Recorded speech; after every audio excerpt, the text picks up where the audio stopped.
Bon, je vois que ça l'arrête quand même de rentrer, là, fait que malgré qu'on avait écrit les 5, je pense qu'on peut commencer. Merci à tous d'être présents aujourd'hui pour la séance d'information de l'accélérateur de la transition écologique.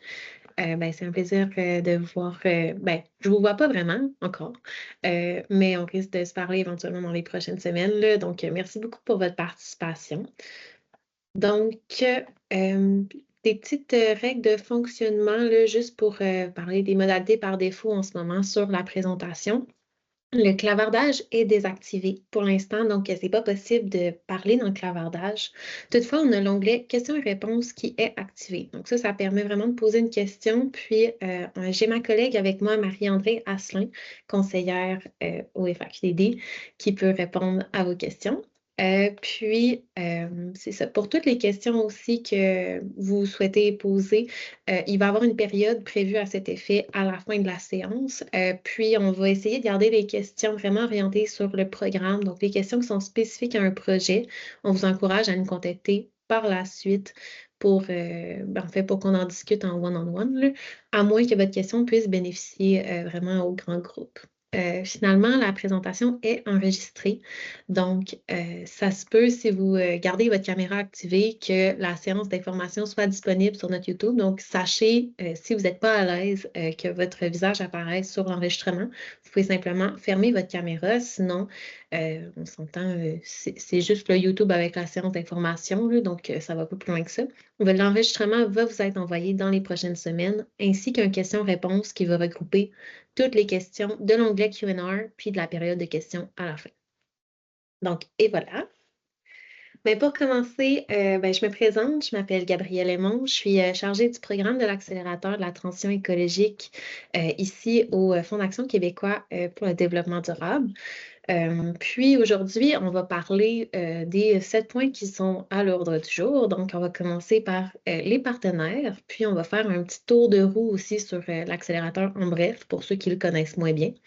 On va revoir les critères d'admissibilité et de sélection des projets, les nouveautés de cet appel-ci, l'accompagnement qui est offert autant par la FAQTD que la Ville, puis finalement, c'est quoi les étapes pour déposer un projet à l'accélérateur.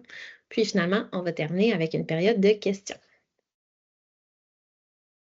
Donc, pour commencer, à propos du FAQDD, donc le Fonds d'action québécois pour le développement durable, on est un OBNL situé dans la ville de Québec. Toutefois, on gère des programmes de financement qui sont vraiment à la hauteur de toute la province. Donc, on a vraiment une expertise en gestion de programmes pour développer l'impact sur l'environnement et le développement durable. On a financé plus de 4500 organisations à ce jour. On a remis 127 millions en aide financière. Puis, on a soutenu plus de 2700 projets. Donc, ça, c'est pour la province, évidemment, c'est pas pour la Ville de Québec. On est un gestionnaire de programme, puis on est content de vous voir aujourd'hui. Donc, nos principaux programmes, peut-être que vous les connaissez ou non. Donc, on a l'accélérateur de la transition écologique, c'est pourquoi vous êtes ici aujourd'hui. On a également Action Climat Québec, le Fonds Éco-Leader. On a un programme en réduction de la pollution atmosphérique et sonore. On a un programme en tourisme durable qui s'appelle DDAC, Destination durable et action concertée. Puis un autre en emballage éco-responsable alimentaire qui s'appelle Éco-emballage plus. Donc, je vous laisse une liste aussi de nos partenaires financiers.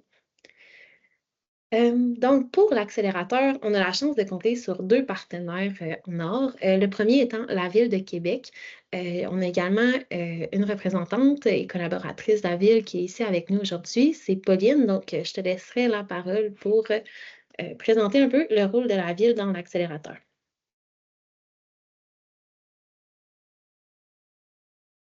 Bonjour à tous. D'ailleurs, j'en profite pour vous accueillir et vous remercier d'être présents. Je voulais aussi remercier le FAQDT pour la tenue du webinaire. Donc, moi, je suis chargée de projet pour l'accélérateur à la Ville de Québec. Je m'appelle Pauline Delatte.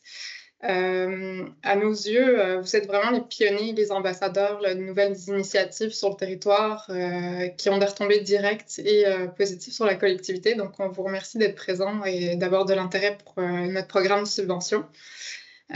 Pour nous, vous avez vraiment une expérience précieuse. Vous avez la proximité avec le territoire et votre connaissance approfondie des besoins de la collectivité là, font que vous êtes des acteurs indispensables pour la transition socio-écologique. Le programme ici de la Ville a investi 2,5 millions pour soutenir des projets mobilisants. Et l'accélérateur de la transition, il a permis de mettre en place ces derniers mois déjà plusieurs projets. Il y a eu un premier dépôt qui a eu lieu à la fin de l'année passée et au début de cette année. Et ici, on espère que vous êtes de nouveau enthousiastes pour nous soumettre vos candidatures pour la nouvelle édition. Cette année, nous avons un nouveau partenaire financier qui entre dans le financement du programme. C'est le partenaire Desjardins qui contribue à hauteur de 500 000 $ pour les initiatives qui seront retenues par le programme.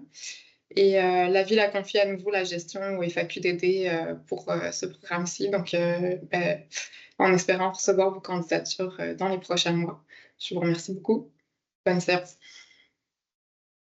Merci, Pauline. Merci pour ta présence, c'est super apprécié. Finalement, nous, au FAQDD, on coordonne le programme. Donc, on est là pour vous accompagner, pour recevoir les demandes de financement, les analyser. Donc, on est vraiment votre interlocuteur direct pour tous les projets de l'accélérateur. Puis, on est chanceux d'avoir Desjardins comme partenaire financier et la Ville qui est un partenaire vraiment aussi dans vos initiatives là, qui veulent vraiment vous accompagner. Là. Donc, on s'entend, on est l'interlocuteur direct pour l'instant, mais il va y avoir un support de la Ville aussi qui est proposé via l'accélérateur. Là. Donc, c'est vraiment une initiative qui est intéressante pour nous. C'est rare que c'est fait que les bailleurs de fonds s'intègrent autant puis veulent supporter les projets de cette manière. Donc, on trouve ça super intéressant. C'est une belle chance qu'on a. Donc, sans plus tarder, on va y aller un petit peu plus dans les détails pour l'accélérateur. Désolée, je change d'anglais. En bref, l'objectif de l'accélérateur, vous comprendrez via le nom que c'est d'accélérer la transition écologique en accentuant la mobilisation et le passage à l'action de la société civile dans la Ville de Québec. Donc, on parle des citoyens, des organisations, des entreprises, puis on parle aussi du territoire de la Ville de Québec.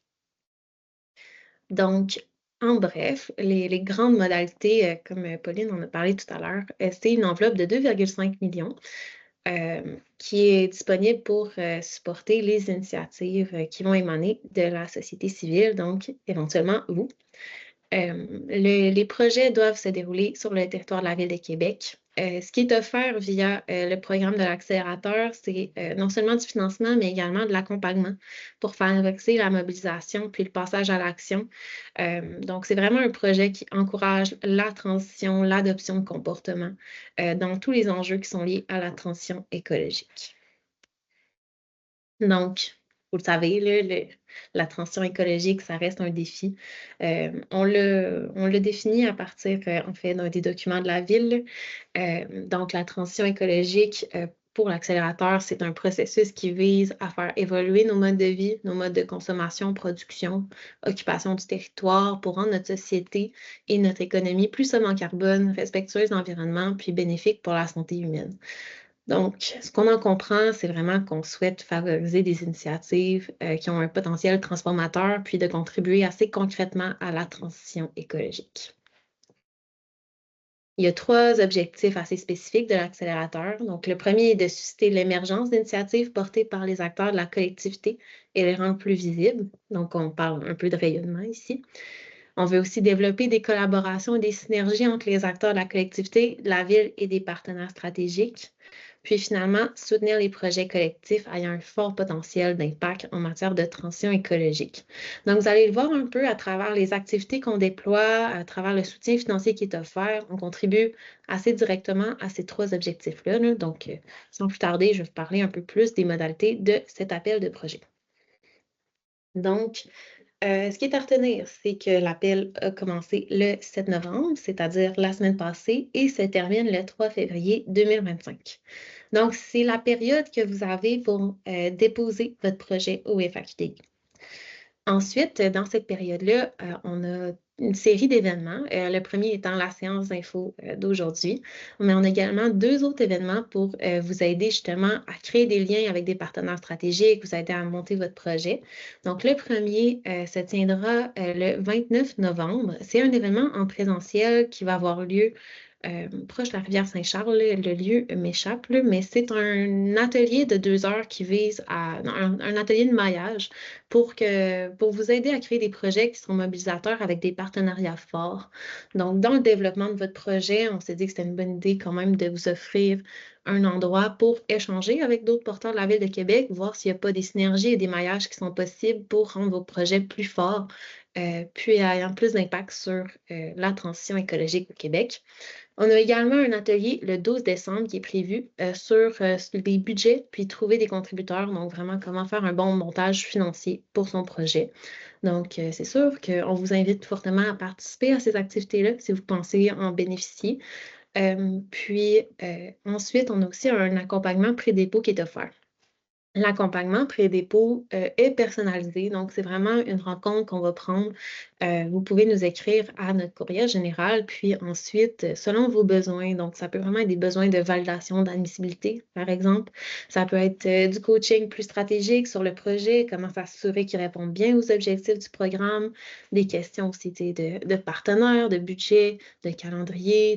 On est là pour vous aider, pour aligner votre projet, pour qu'il ait les meilleures chances de succès à l'accélérateur. Donc, c'est ce qui est offert là, jusqu'au 3 février 2025. Donc, l'admissibilité et la sélection des projets. Vous verrez, ça n'a pas beaucoup changé par rapport à la dernière phase de l'accélérateur. Il y a quelques nouveautés, mais on va en parler un peu plus tard. Okay. Désolée, je vais me prendre une petite gorgée d'eau.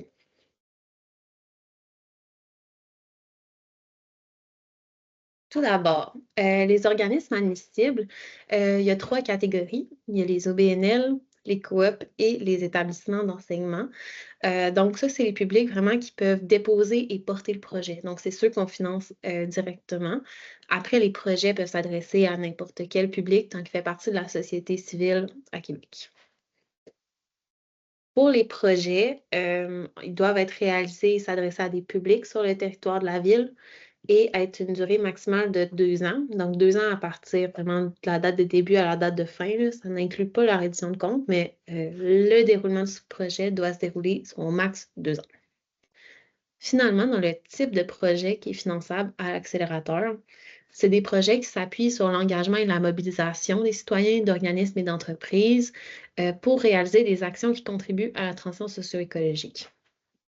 Vous comprendrez qu'on a laissé ça large assez volontairement pour permettre aux initiatives plus terrain d'émerger puis de ne pas être brimées par un cadre trop restrictif. Donc, c'est vraiment l'objectif, c'est de voir c'est quoi les projets qui pourraient contribuer à la transition écologique sur le territoire de la ville, puis essayer de les soutenir et les financer.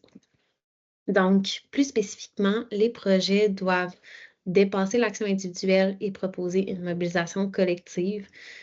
Donc, c'est vraiment important de s'appuyer sur le collectif, sur la concertation. On ne veut pas des initiatives qui sont très individualisées. Les projets doivent aussi aller au-delà de la sensibilisation et la diffusion de connaissances. Bien que des activités, par exemple, d'information, on veut sensibiliser un public sur un sujet X, ça peut être admissible comme une activité d'un projet. Il ne faut pas que le projet en tant que tel, ce soit ça son objectif final. Pourquoi? Parce que souvent, ce n'est pas suffisant pour générer un changement de comportement ou de pratique qui est durable dans le public cible qui est visé. Donc, c'est important que les actions aient un peu plus loin. Donc, on peut aller dans des actions vraiment d'accompagnement à l'action. On peut leur donner, renforcer les capacités. Donc, on ne veut pas juste donner l'info. On veut aussi accompagner, préparer, vraiment tout mettre en œuvre pour faciliter une transition dans le comportement. Si je donne un exemple, par exemple, excusez-moi. Si je visais, par exemple, à améliorer les pratiques d'approvisionnement de restaurants, c'est bien d'informer les restaurants qu'il y a un impact GES au gaspillage alimentaire, à l'approvisionnement aussi, ça serait mieux de faire de l'approvisionnement local et durable. Toutefois, c'est pas en leur donnant l'information nécessairement qu'il va y avoir un changement de pratique. Donc, on pourrait vraiment créer un projet pour les aider, leur faire un répertoire, vraiment les accompagner dans leur processus d'approvisionnement pour qu'ils mettent en œuvre des actions. Donc, les projets doivent vraiment viser une transition assez concrète. Puis, finalement, ils doivent s'inscrire dans une des thématiques visées. Les thématiques sont les suivantes. C'est assez large, ça touche de près, ou en fait, ça touche tout un domaine de la transition écologique. Pour en nommer quelques-uns, l'adaptation au changement climatique, la gestion des matières résiduelles, la mobilité, l'agriculture urbaine. En fait, vous les voyez, ça peut être extrêmement large également. Donc, reste à vous de juger si votre projet peut s'intégrer dans une de ces thématiques-là. Donc, c'est les thématiques qui sont admissibles. Si vous avez des questions, vous n'êtes pas sûr, ça va nous faire plaisir de vous aider en accompagnement personnalisé aussi à déterminer c'est quoi le bon angle pour votre projet dans les thématiques. Donc, pour les projets non admissibles, il y a les projets qui s'adressent à des publics hors de la ville de Québec. Donc, si on vise tout public, tout territoire, toute activité qui ne se déroule pas au territoire de la ville, ce n'est pas admissible. Si les projets visent l'utilisation aussi d'un territoire, d'un terrain municipal, c'était permis auparavant. Malheureusement, ce ne l'est plus pour cette phase-ci. Donc, un peu comme on a parlé, des projets qui viseraient uniquement la sensibilisation, l'info. Un projet qui vise la création d'une fondation ou la recherche de commandites. La recherche de commandites, c'est permis dans un projet. Là, vous pouvez en faire, mais ça doit être une activité de support et complémentaire pour la réalisation d'un projet qui vise un objectif différent. C'est juste que le projet ne peut pas en soi viser à créer une fondation ou viser la recherche de commandites, puis c'est tout ce qu'on finance. Donc, ça ne peut pas non plus toucher les activités de fonctionnement réguliers. Ça, on le sait que c'est un peu tricky parce que tous les projets que vous allez faire, c'est étroitement lié avec vos activités de fonctionnement régulières, votre expertise. Toutefois, ce qu'on demande en fait, c'est de mettre vos initiatives sous forme de projet, de mettre un début, une fin, un objectif concret. On ne veut pas en fait financer le business as usual, on veut financer une initiative sous forme de projet. Donc, c'est important de faire la différence. Ensuite, vous ne pouvez pas déposer un projet qui est déjà en cours ou qui a déjà été réalisé, puis que c'est pour financer, encore une fois, la continuité, à moins que c'est pour une nouvelle phase. Je m'explique. Pour une nouvelle phase, par exemple, OK, mais on a fait un projet pilote avec tel public. On a visé les citoyens de Saint-Sauveur. Ça a super bien fonctionné. On voudrait l'étendre à Beauport. On voudrait l'étendre aux citoyens de Saint-Jean-Baptiste. Ça peut être déposé comme projet. Donc, ça s'appuie sur un projet pilote, c'est possible. Si, par exemple, c'est pour justement prendre l'ampleur ou dire, OK, mais à partir du premier projet, on a eu des apprentissages, on aurait vraiment beaucoup de choses à modifier pour mieux atteindre nos objectifs. On veut faire une nouvelle phase, c'est possible aussi. Mais c'est important de faire la différence entre ce qui est fait et le projet qui est déposé. Il faut que ce soit des initiatives qui sont vraiment séparées avec un début puis une fin respective. Finalement, tout projet qui présente un caractère discriminatoire ou à risque d'image négative pour la Ville de Québec, on se réserve le droit de ne pas les retenir aussi.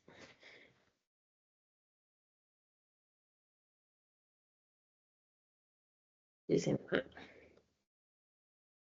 Donc, les modalités de l'aide financière, ça n'a pas changé beaucoup par rapport au dernier appel. C'est encore un financement entre 50 000 et 250 000 qui couvre 80 des dépenses du projet.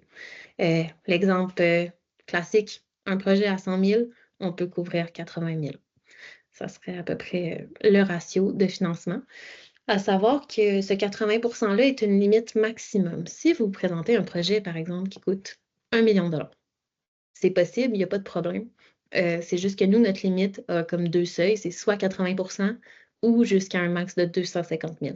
Donc, vous pouvez déposer des projets aussi qui auraient un budget plus grand qu'un 80 % qui revient à 250 000. Le seuil minimal, par contre, c'est vraiment 50 000 $. Donc, un projet qui aurait des dépenses moins élevé que 62 500, ce n'est pas admissible. Ça, c'est comme le coût minimum d'un projet qui peut être déposé pour avoir 80%. Donc, on ne peut pas donner en bas de 50 000 pour une initiative. Finalement, il y a le cumul de l'aide financière publique qui ne peut pas dépasser 100%. C'est une modalité très technique qui veut concrètement dire que vous pouvez aller chercher d'autres partenaires publics pour le montage de votre projet. Donc, vous pouvez aller chercher le 20% qui manque avec un autre programme, par exemple, du gouvernement provincial, du gouvernement fédéral. Il n'y a pas de problème. Et il faut juste que la limite de 100% soit respectée dans le simple objectif de ne pas financer 2 fois avec de l'argent public la même activité. C'est juste logique. Donc, le max est à 100%.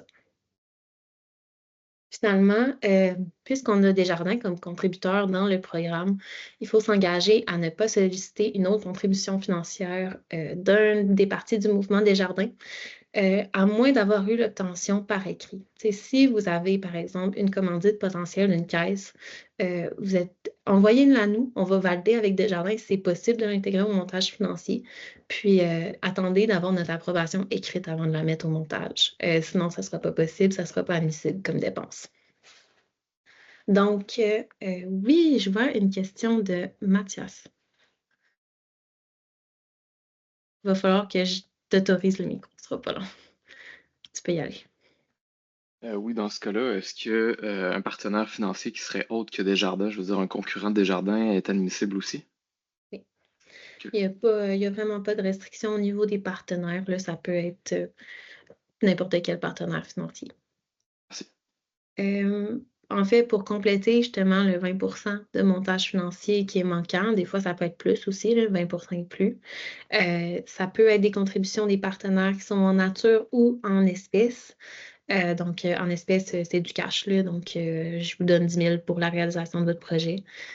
En nature, là, c'est vraiment, par exemple, la valeur du temps ou la valeur d'un matériel qui est prêté, d'un local qui est loué, la valeur des personnes qui sont sur votre comité consultatif. Ça, c'est comptabilisé dans le montage financier, puis ça a une valeur. C'est pour encourager les partenariats, notamment. Par exemple, pour vous réaliser le projet en contribution avec des partenaires, eux vont peut-être pas vous donner de l'argent pour réaliser le projet, mais peut-être qu'ils vont investir des heures de bénévolat ou vraiment des heures pour la réalisation de votre projet. Ça a une valeur, puis vous pouvez le mettre dans le montage financier, donc calculer selon le taux horaire de la personne, le nombre d'heures qui est prévu pour le projet. Donc, si on parle par exemple d'un comité qui se réunit chaque mois pendant les 2 ans, donc ça pourrait être ce temps-là qui est valorisé et mis dans le montage financier.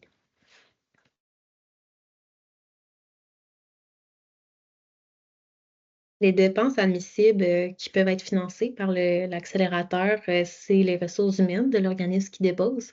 Donc, par exemple, vous êtes un OBNL, vous allez avoir un chargé de projet qui va réaliser le projet, un agent de projet, la direction qui va mettre comme 10% de son temps en supervision, les coms vont mettre un peu de temps aussi sur le projet.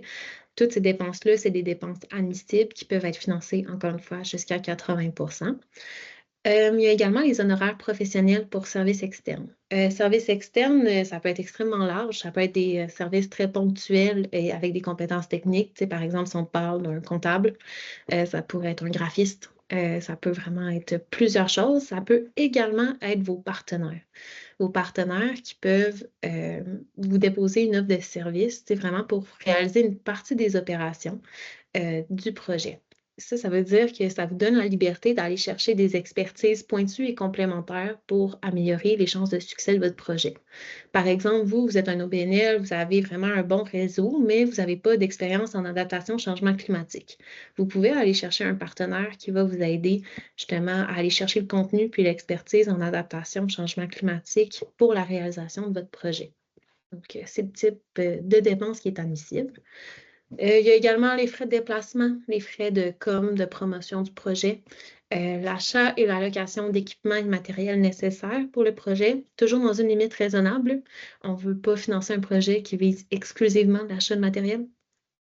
Les frais généraux et administratifs à la réalisation du projet et la proportion des taxes qui sont non remboursables.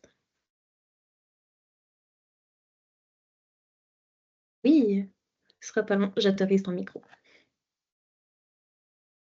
peux y aller.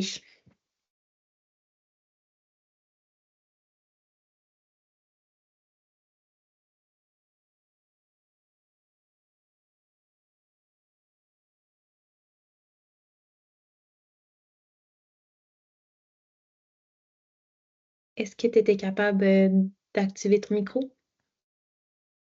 Oui, excusez, est-ce que vous m'entendez? Oui. Oui, OK. Alors, est-ce que c'est valide le financement pour local, la location d'un local pour la durée des 2 années? Oui, ça pourrait être admissible comme dépense. Encore une fois, c'est sûr que nous, on juge de l'ensemble du montage financier, là, si ça représente vraiment une grosse partie, puis qu'on pense que ça peut nuire à la réalisation des activités, on se garde un jugement, mais c'est admissible. Tant que c'est un montant raisonnable par rapport au reste du projet, il n'y a pas de problème. Parfait, merci.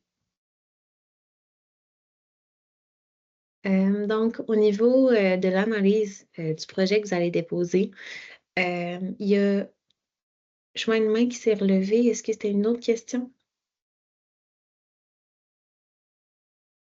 OK, Non. c'est bon.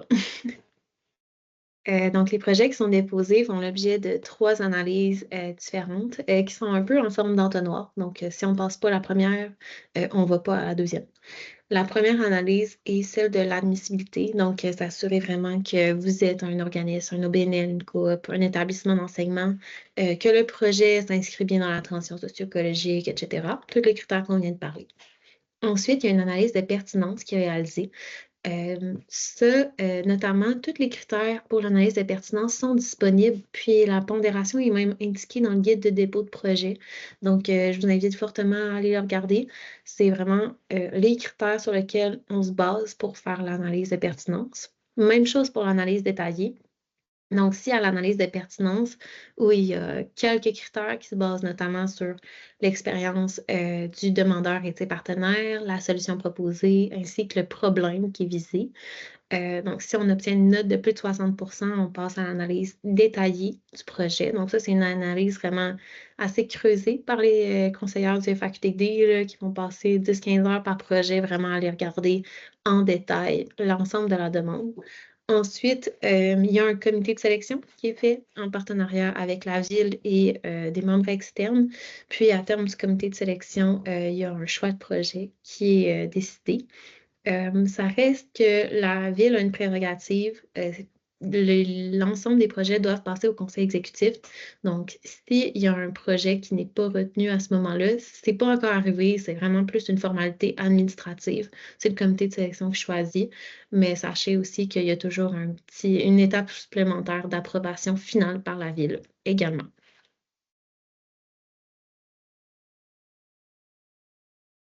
Donc, je vais vous présenter 2 projets qu'on a financés dans la dernière phase. Ça, c'est juste pour donner une idée de ce qui a été déjà financé.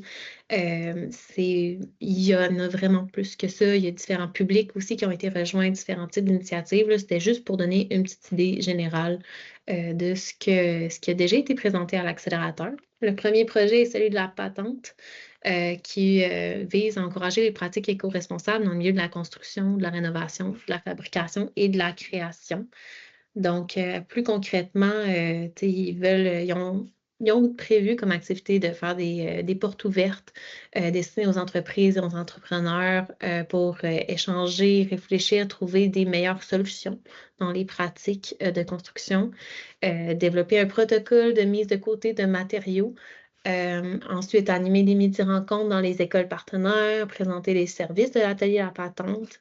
Ils veulent réaliser des portes ouvertes aussi, offrir des périodes d'essai directement et des formations gratuites, organiser des activités d'animation avec des étudiants et des jeunes pour leur partager les connaissances également. Donc, c'est vraiment de viser le secteur de la fabrication, la construction, la rénovation pour améliorer leurs pratiques. Donc, ça, c'est un projet qui a été financé. Il y en a un autre aussi, c'est la transformerie avec le projet Rescapé Plus. Donc, c'est un projet qui vise à accompagner 5 organismes de dépannage alimentaire de la Ville de Québec dans un accompagnement personnalisé qui vise à développer en fait, ils veulent tisser des liens avec des distributeurs alimentaires, là, on parle d'épiceries, de producteurs, de transformateurs, qui auraient des surplus non utilisés et qui sont jetés.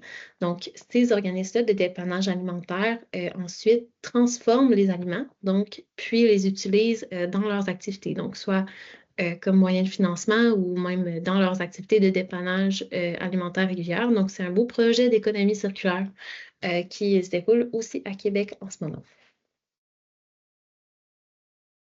Les nouveautés. Donc, les organismes incorporés par la Charte de la Ville de Québec sont désormais admissibles. C'est une formalité, mais en fait, en théorie, les conseils de quartier ne pouvaient pas déposer. À l'accélérateur, là, on a formalisé qu'ils peuvent bel et bien, et vous êtes même encouragé, si vous êtes un conseil de quartier, à déposer à l'accélérateur. Ensuite, dans la dernière phase, il y avait des règles de cumul qui étaient différentes selon le public cible visé par le projet. Donc, si mon projet visait des citoyens, c'était une règle de cumul différente. Si mon projet visait des entreprises, c'était différent. Donc, maintenant, c'est toute la même chose pour tout le monde. La règle de cumul, c'est 80% de l'aide financière par l'accélérateur et un max 100% d'aide publique. Les projets qui visent l'utilisation de terrains municipaux ne sont plus admissible également, ça c'est une nouveauté. Puis, tous les projets qui visaient les entreprises pouvaient aussi se dérouler dans Wendake, Saint-Augustin, l'ancienne Lorette. Malheureusement, ça ne sera plus possible de réaliser des projets dans ces territoires-là. Il faut vraiment se concentrer sur la Ville de Québec. Finalement, les organismes qui ont déjà déposé, qui ont un projet qui a été soutenu dans la première phase de l'accélérateur peuvent redéposer à cet appel-ci, puis être financés pour un maximum de 1 projet. Je vois une question.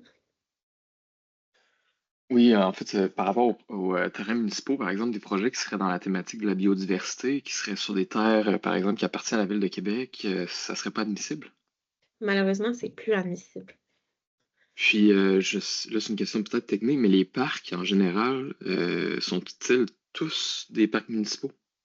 Ou il y a des parcs qui C'est une sont... bonne question à laquelle je n'ai pas la réponse.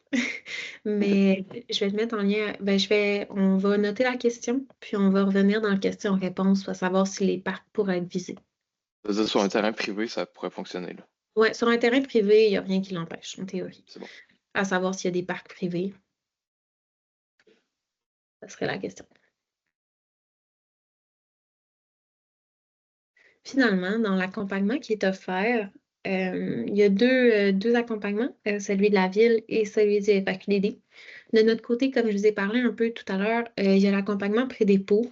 Donc, je vous conseille fortement de l'utiliser, là. On est disponible pour vous aider à regarder votre projet, comment ça correspond aux objectifs du programme, vraiment vous aider à ficeler le tout.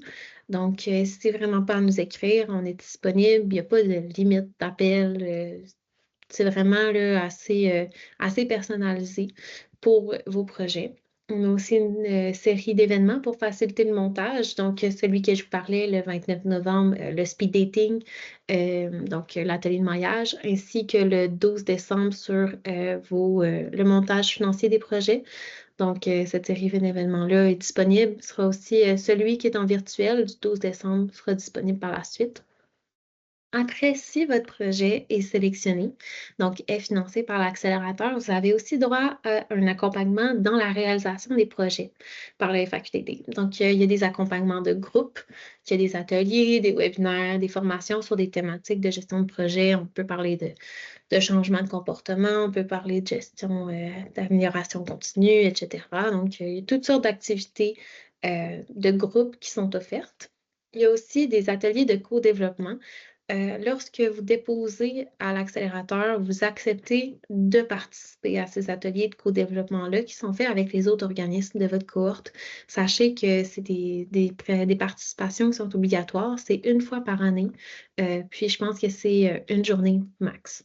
Donc, mais ces ateliers-là sont très riches, permettent de voir c'est quoi les obstacles des organismes qui sont proches de vous, puis de travailler ensemble justement à développer des solutions. Finalement, dans l'accompagnement du FAQTD, il y a aussi de l'accompagnement personnalisé qui est assez flexible selon vos besoins. Donc, participer au comité de suivi, faire du coaching individuel, du suivi individuel du projet, de la recherche de ressources, de la mise en relation, etc. Donc, ça, c'est offert par les FAQTD. Puis, par la Ville, il y a évidemment l'appui financier. À s'ajouter aussi que Desjardins offre un appui financier pour les projets. La Ville aussi veut aider dans le rayonnement des projets et faciliter et accroître la portée et le succès des projets. Donc, ils mettent vraiment tout en œuvre là, pour s'assurer que vos projets vont avoir de l'attention médiatique, vont rayonner comme ils le devraient, de montrer c'est quoi les belles initiatives qui se passent sur le territoire. Donc, dans le type d'accompagnement ou d'aide qui a été fourni par la Ville à ce jour, par exemple, des accès à des données géospatiales ou des cartes de la Ville, d'accès à des départements. Il y a des promotions de la valorisation de projets, puis justement, la mise en relation avec différents départements ou partenaires d'intérêt. Donc, ça peut être facilité par la Ville. Finalement, pour déposer un projet, c'est beau tout ça. Comment qu'on fait concrètement? Toute l'information que je vous ai parlé aujourd'hui est disponible sur la page du FAQDD sur l'accélérateur. Là, vous allez tout retrouver les liens sur cette séance d'infos. Vous avez les liens pour vous inscrire aux événements. Vous avez les liens du guide, les liens de tout. Donc, tout est là. C'est vraiment le lieu. Je vous y envoie là, fortement. La première étape, ça va être de prendre connaissance des documents. Donc, le premier document qui est comme le guide, là, vraiment le document clé où est-ce que toute l'information est contenue, c'est le guide de dépôt de projet. Il y a une section sur vraiment plus les critères, comme on vient de parler, mais il y a aussi plusieurs pages pour vous aider à monter votre formulaire. Donc, il donne des explications plus poussées, des conseils, des questions à se poser. Donc, sachez que tout est disponible là-dedans. C'est également dans le guide qu'on retrouve les critères de sélection des projets pour l'analyse de pertinence et détaillée.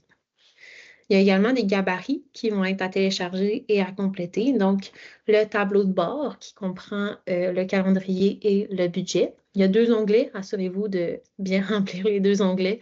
Ils vont être nécessaires pour le dépôt de projet. Il y a un modèle de lettre d'engagement avec les composantes qui sont nécessaires. Si jamais vous avez des lettres d'engagement qui ne suivent pas exactement ce modèle, c'est pas grave. Je vous conseille quand même fortement d'aller regarder le modèle pour voir qu'est-ce qui s'y retrouve comme information parce que ça, c'est des informations qu'on va avoir de besoin. Par exemple, s'il y a une contribution d'un de ces partenaires-là, est-ce que la contribution est en nature, en espèces? Est-ce qu'elle est confirmée? Est-ce qu'elle est publique ou privée? C'est le genre d'éléments qu'on va avoir besoin de savoir, nous, pour l'analyse. Donc, c'est pas grave si le modèle n'est pas respecté à la lettre, mais essayez au moins d'intégrer le contenu, si possible. Puis, il y a un document de support aussi qui est un extrait du formulaire en PDF. Donc, le formulaire de dépôt de demande là, qui est en ligne. On vous a mis un extrait en PDF si vous voulez commencer à préparer vos questions. L'étape 2, on vous conseille fortement de nous écrire pour parler de votre projet. On est disponible pour en parler. Sinon, vous pouvez aussi consulter avoir aux questions ou tous les outils. On a une adresse courriel qui est l'accélérateur@faqtd.qc.ca. On a aussi une ligne téléphonique là, qui est le numéro général du FAQTD à la ligne 6. Finalement, vous allez pouvoir remplir le formulaire de dépôt. Une fois que vous êtes rendu au moment de remplir le formulaire, sachez que vous avez 28 jours pour le soumettre. Donc, commencez-les pas cette semaine si vous pensez faire envoyer en février. Vous allez perdre vos données. C'est vraiment pas souhaitable. Donc, vous avez 28 jours. C'est notamment pourquoi on a mis les questions toutes d'avance aussi dans le PDF.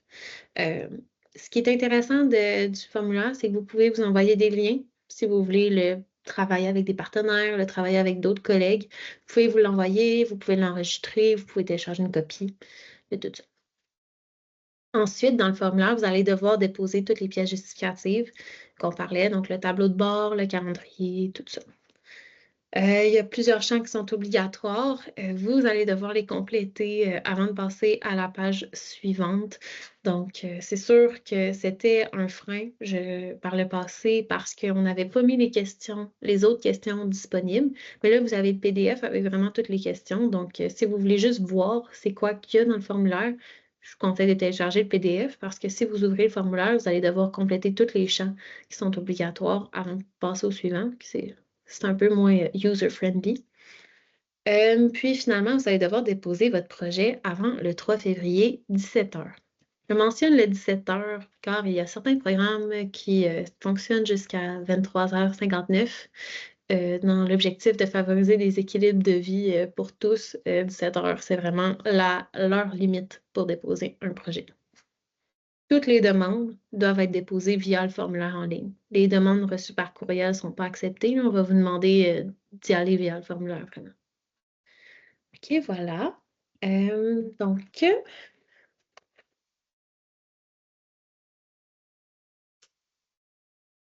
pour le montage de votre projet, on a 2-3 petits conseils. On va finir là-dessus. Qu'est-ce qu'on a vu dans le dernier appel? C'est que ça serait vraiment intéressant pour la plupart des projets de planifier la pérennisation, soit la pérennisation des activités ou des effets, ou vraiment d'avoir des activités à même le projet qui prévoient une séance de réflexion ou des activités de réflexion sur comment va se terminer le projet. Est-ce qu'on veut le continuer? Est-ce qu'on veut continuer les activités? Est-ce qu'on veut s'assurer que les effets continuent? Donc, vraiment, une planification de la pérennisation. On vous conseille fortement, si le type d'activité est admissible, vous pouvez faire ça dans la dernière année de votre projet, commencer cette réflexion-là. Vous pouvez le faire à même le projet de l'accélérateur et être financé pour le faire. On vous conseille aussi fortement d'intégrer une vérification financière. Il y a une modalité avec la Ville de Québec qui ne s'applique pas à tous les projets de l'accélérateur. C'est vraiment pas propre à l'accélérateur, mais plutôt propre au financement de la Ville.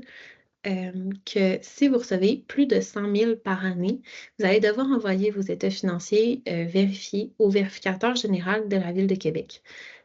J'ai entendu, les dernières nouvelles, c'est que ça va être amené à changer, donc c'est pas cloué dans le béton. Mais pour éviter des surprises, pour s'assurer un bon suivi financier, on vous conseille quand même de prévoir des frais de vérification financière, pas nécessairement un audit, mais une certaine vérification. Donc, c'est admissible comme dépense à l'accélérateur. Vous pouvez prévoir toutes ces activités-là dans le budget, dans le calendrier, etc. Finalement, les autres recommandations, ça serait au niveau de la problématique, assurez-vous d'être clair, de montrer pourquoi c'est vraiment un problème pour la Ville de Québec, en quoi c'est lié aux objectifs de la Ville de Québec. On a mis une belle liste là, de tous les plans et les objectifs de la Ville dans le guide. Essayez de faire les liens avec les planifications stratégiques des différentes thématiques. Ça serait super intéressant. Puis, appuyez votre problématique avec des données probantes. Ça peut être jumelé avec des observations terrain. Les deux ont de la valeur, mais c'est sûr que quand c'est backé par des éléments qui ont été validés par la science, ça donne du poids puis vraiment une certaine solidité à votre projet. Donc, on vous le recommande. Dans la rédaction aussi, assurez-vous d'être synthétique. Pour ne pas se perdre dans le détail puis vraiment comprendre qu'est-ce qui est important et prioritaire pour votre projet, on vous conseille d'adopter un style de rédaction qui est plus synthétique plutôt que de mettre trop de détails. On ne veut pas justement se perdre à savoir qu'est-ce qui était vraiment important ou non dans le projet. Montrez-nous vraiment c'est quoi l'essence du projet, c'est quoi qui est nécessaire pour y atteindre. Donc, c'est sûr qu'on est encore une fois disponible pour valider certains éléments si vous n'êtes pas sûr du niveau de détail que vous mettez dans le formulaire. Finalement, on a intégré les retombées environnementales dans le formulaire de dépôt. Donc, d'essayer de prévoir, il y a une liste des retombées qui sont recherchées par le programme. On vous conseille de sélectionner juste celles qui peuvent être applicables à votre projet. Vous n'avez pas besoin d'en cocher 14. S'il y en a juste une qui est applicable, cochez-en juste une, puis donnez-vous une cible par rapport à ça. C'est important de vraiment bien structurer par rapport à votre projet puis son impact potentiel, mais réel.